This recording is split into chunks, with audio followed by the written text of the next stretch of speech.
আজকের সকালটা শুরু করেছিলাম খইর মোয়া খেয়ে, যেটা কিন্তু বানিয়েছে আমার মাসি, আর খেতে ছিল ভীষণই ভালো। তো আমি এসেছি মামা বাড়ি, আর খাওয়ার নিয়ে এখন বেরিয়ে পড়েছি মাঠের উদ্দেশ্যে।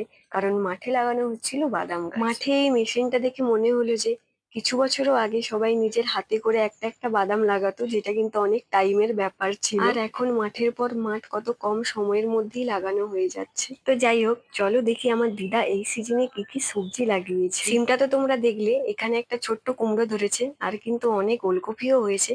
আর এই গাছটায় এখন মাত্র 3টে লেবু আছে, বর্ষাকালে অনেক লেবু হয়। দিদা এখানে বাড়ি নিয়ে আসার জন্য পুঁই বেজিটি কেটে দিয়েছিল, আর এই দুটো পেয়ারা হয়েছিল গাছে, যেগুলো কিন্তু দিদা আমাদের ভেঙেই দিয়ে দিয়েছে। তারপরে চলে গেছিলাম তেঁতুল পাড়তে, কারণ আমাদের বাড়ির সেদিকে আবার তেঁতুল নেই, আর যদিও তেঁতুলের যা কটা গাছ আছে ওগুলো হনুমান খেয়েই সেরে দেয়। তো এইবারে বাড়ি ফিরে গিয়েই করবো তেঁতুলের আচার।